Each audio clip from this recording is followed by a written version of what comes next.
Welcome to the Mama Needs a Moment podcast with your hosts, Chrissy and Cindy, co-founders of HER Health Collective, and moms who understand the chaos of juggling it all. But here's the thing, your well-being matters.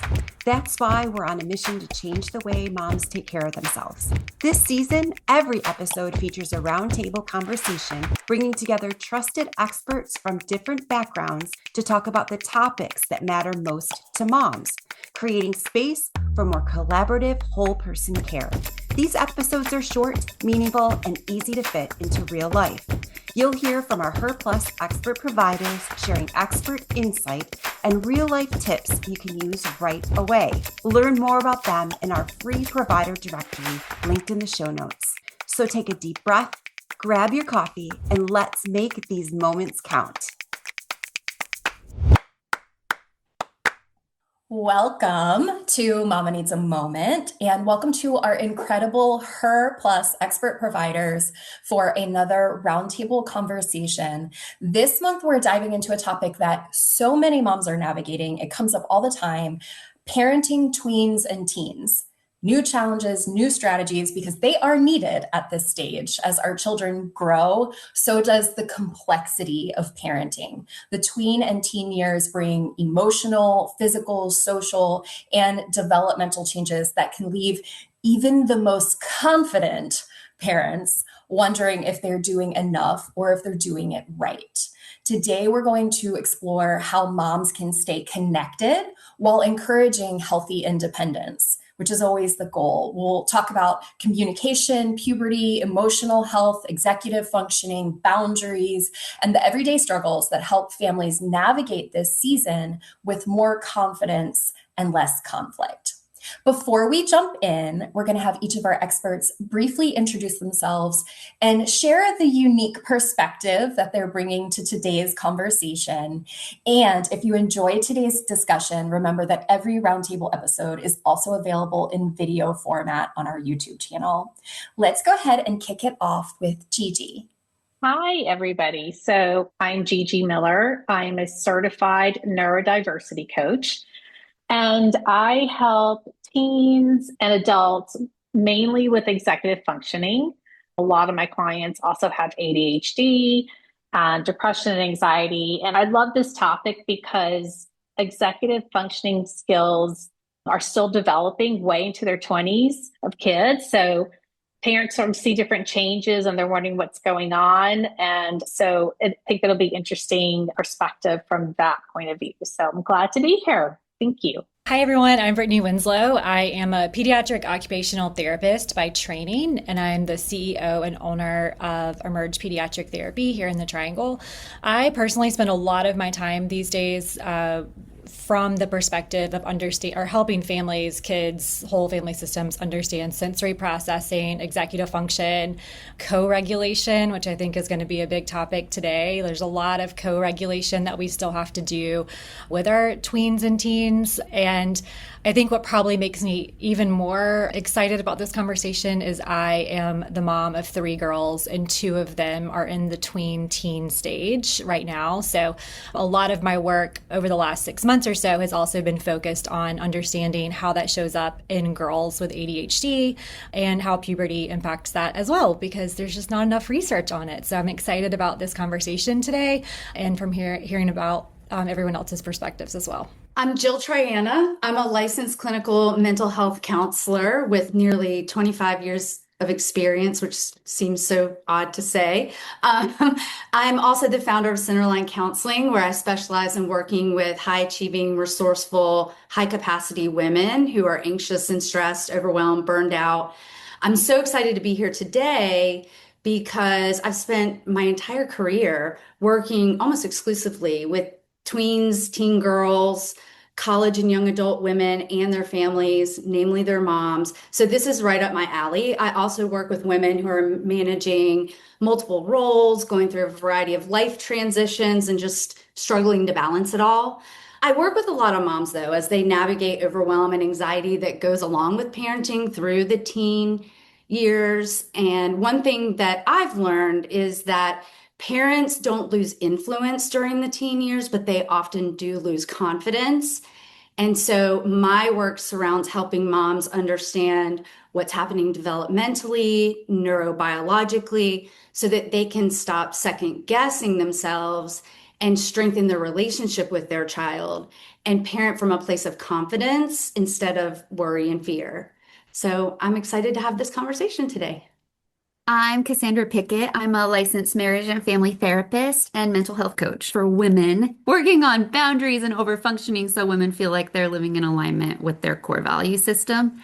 And I think the perspective I'm excited to get to chat with all of you experts on today is I've been a marriage and family therapist for 16, 17 years, but my oldest son is 12. So I have a 12-year-old boy and a 10-year-old boy. So I get to kind of live the textbook life and work with clients, and then I get to walk the plank and be like, oh, okay, I see. That's really hard, or this didn't work the way we thought it did. And I just have really enjoyed and not enjoyed being in that space in my personal life. So I'm excited to learn and chat, and I think it'll be fun. Parents often see attitude, procrastination, emotional outbursts, or withdrawal and immediately wonder how to fix the behavior. But behavior is communication, not only when they're older, but also we've heard this a lot when they're younger, that behavior is communication. When we become curious instead of reactive, we often uncover something much deeper, whether it's anxiety or hormones, executive functioning, nutrition, social pressures, or even emotional overwhelm. There's often much more going on than meets the eye. When tweens and teens are struggling, what are some of the hidden factors that parents should consider before reacting to the behavior that they're seeing? I notice this a lot in my youngest. So help me understand what we should be doing in this situation. You hit on it right there, and you kind of described the quintessential iceberg effect, right? Like the behavior is the part sticking out of the surface of the water that you can see, and then there's this mass below the water that you can't see, but you know that there's more behind it. You know there's something there that's behind the behavior. And sometimes as parents, we may not exactly be able to pinpoint that, right? And so there's one thing that I think about a lot with this, and it's that if we just correct the behavior, then we miss the reason it exists. So it is important, especially in these teen and tween years, to, sometimes the behavior does need to be addressed straightforward. They're doing something that's inappropriate or not okay, and that needs to be addressed. But it's also important to look deeper at what's going on. And I think often emotions can be very confusing to interpret in teens. They can be misunderstood. Like anxiety doesn't always show up like classic worry and fear. It often shows up as irritability and anger. So if the door slams, then you might want to think about that. Like, okay, what's driving this, right? And you may not always know the answer. Or what I see a lot is, perfectionism coming up for a lot of teens. And that's not just about high achievement. It's about worry and fear too often. So what we see above the water isn't always exactly what meets the eye. I would definitely agree with what Jill said. And then for people who might find this helpful, I think sometimes people want to flip the iceberg upside down, and they want to see what's underneath so deeply, especially with depression and anxiety and the rates of that increasing with teens and tweens.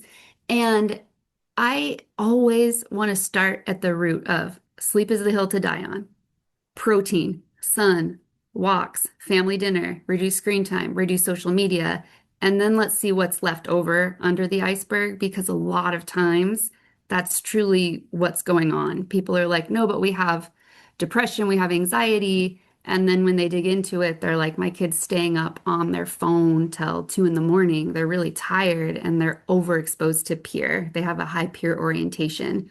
That is creating depressive symptoms, not the child doesn't have true clinical depression. So if you ignore life skills and functioning and jump right into intensive mental health treatment, you oftentimes are creating problems that aren't there. So I really, even as a mental health therapist, I'm like, try all that at home. And if you still need me, I'll always be here. But I really think it's important to empower parents to understand that for the most part, they have the tools their child needs, and they don't need to be afraid or feel that there's not something they can do to make a positive impact at home. So like I said, the sleep, the water, the protein, the movement, the screens, the family dinner. If you're doing all of that consistently and your child's still having extreme behavioral issues or anxiety or depression, that's clinically significant and you want to look at it. But just because you have a grumpy teen or they're behaving poorly and they don't want to go to school or they're describing anxiety to depression does not mean that they have that clinical diagnosis. And there's a lot of people jumping to that really quickly, especially from what they see on our own feed as parents, of all these clinical things your child can have. So I think everybody just taking a deep breath and being like, what's the list of non-negotiables? And let's see if we're okay before we decide we're not okay. I completely agree. I actually, for my clients, created a little workbook that I call the 4 Pillars Workbook that goes through,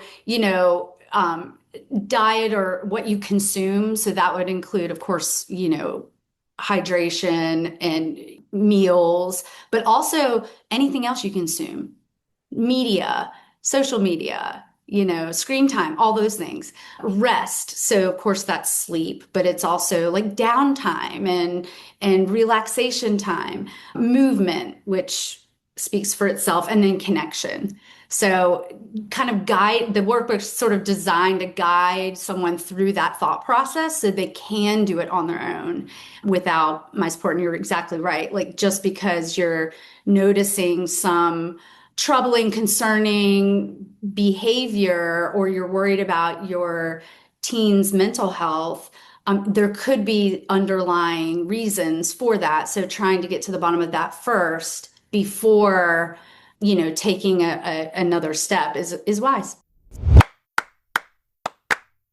This episode is brought to you by HER Circle, the ultimate community for moms looking for real connections, meaningful experiences, and expert support. From mom's night out and family adventures to book club, volunteer opportunities, and expert workshops, HER Circle is where moms come together to learn, laugh, and lift each other up. Spots are limited, so join the waitlist at herhealthcollective.com/membership and be the first to know when doors open.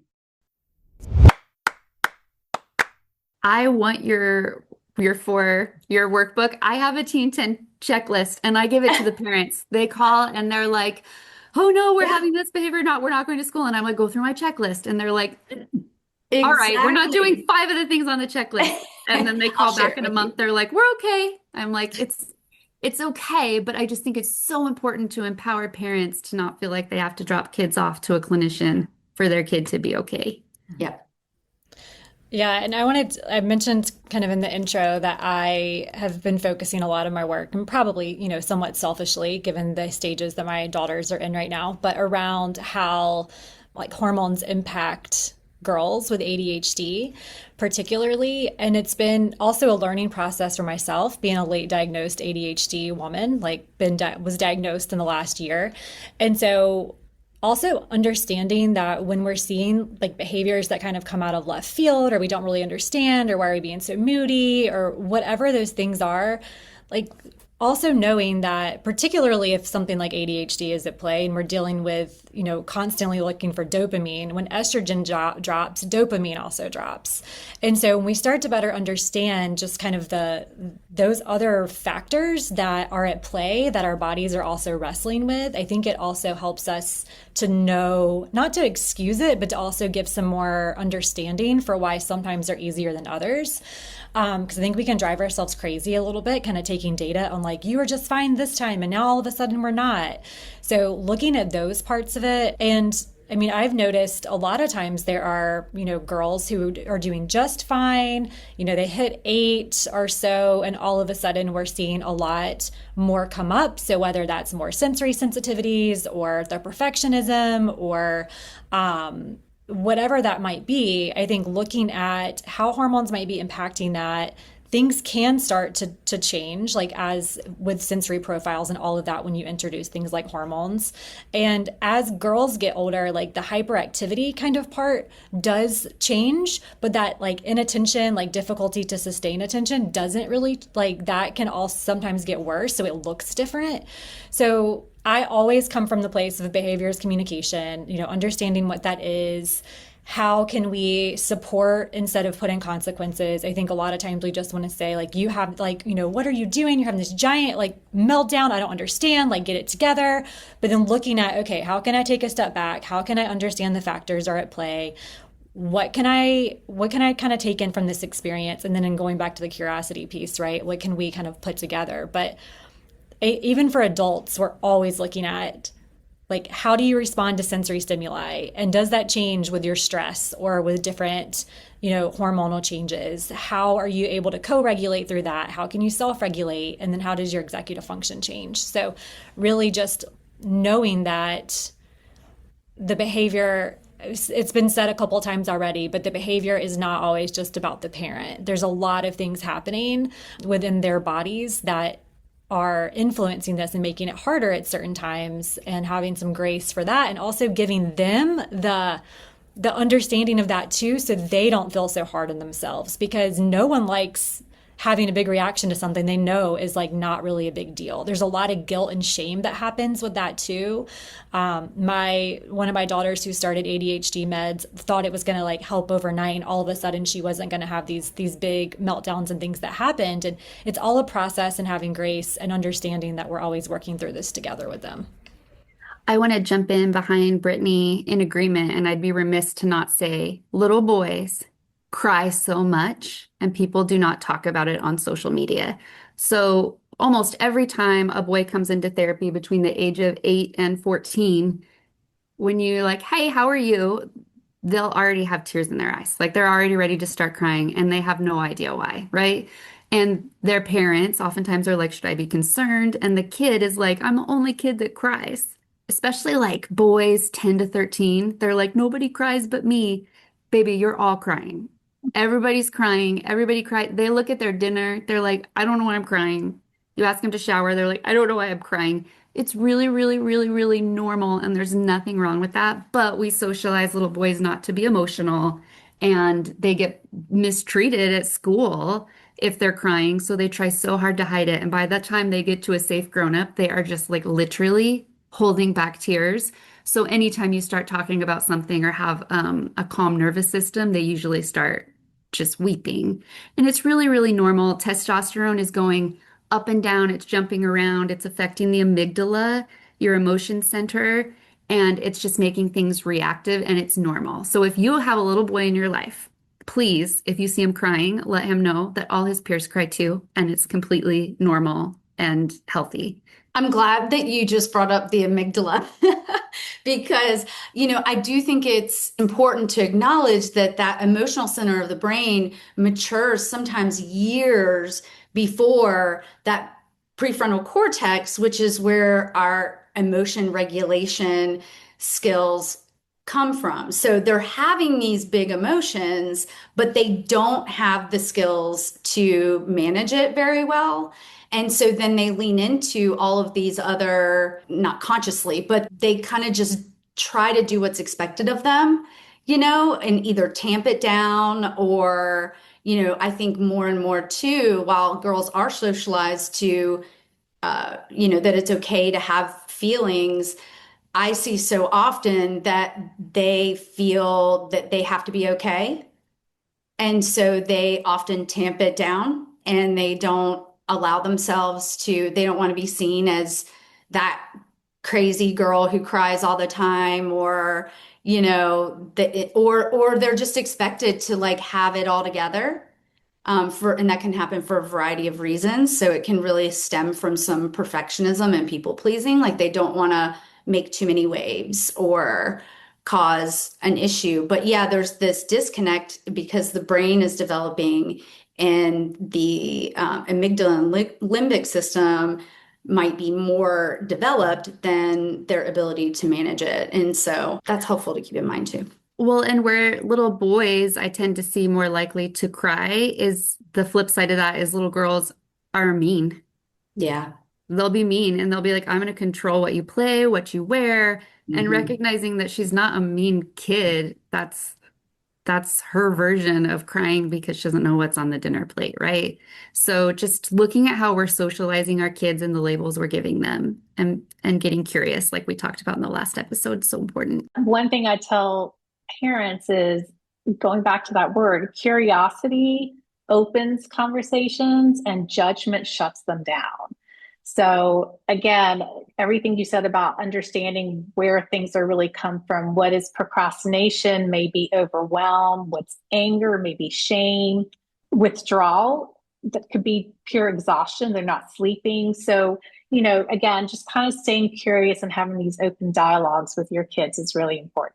This was such a good, powerful conversation. I took literally a page of notes because I want to tuck this away and remember it for later. I think one of the things that I'm really focused on remembering is the power of this idea of the home being a safe place and myself as a parent being the safe person. And obviously that's the goal. That might not always be what transpires, but that's what, as a parent, we're aiming for. And in doing that, so much of what was discussed amongst our experts in this episode is this idea of understanding that what we're seeing come out in the moment, the actions, is not what's underneath. It's not all the behaviors underneath. And sometimes in the moment when there's a door slamming or screaming, it's really hard to remember that. I believe it was Jill who mentioned at some point that not having the prefrontal cortex at a certain age and not having the ability to regulate emotions. And I'm going to be completely vulnerable and honest and say, I don't always have the ability to manage my emotions as an adult. So that being said, you're trying to do that in front of your child because you want to teach that and you want to regulate your emotions so they can regulate theirs. And it's so powerful to remember in your brain as this is all happening that this is where your child is at developmentally and showing up in that space. And I just want to draw back to this idea that many adults also struggle with the things that Cassandra had mentioned initially, this idea of the basics, needing sleep and protein and water and monitoring screen time and social media usage, sunshine, movement, all of these things. And that's something a lot of adults struggle with. And I just had this beautiful image of it being a family time, of it being a family affair to get some sunshine and to go put our feet in the grass and, to get some movement in. And I know Jill had her 4 pillars too. So this is clearly something all of our therapists and providers are saying to us as parents, but I think we kind of miss it with a lot of the social media feed that is kind of pushed at us all the time. So this was a really powerful conversation. I took a lot of notes for when I'm parenting a tween or teen, and also for myself because it's self-applicable here. Be sure to come back for our next episode where we continue chatting with our HER Plus expert providers in this current roundtable discussion on parenting tweens and teens, new challenges, new strategies. That's a wrap. You carved out a few moments just for yourself, and that's a big deal. We understand that time is limited, but we've got your back, which is why we keep these episodes short, sweet, and packed with goodness. Don't miss a thing. Hit the follow button so you're always the first to know when a new episode drops. If you had as much fun as we did, let us know by leaving a review. And remember to let other moms know that we're here doing motherhood alongside you. Grateful to share a few moments taking care of you.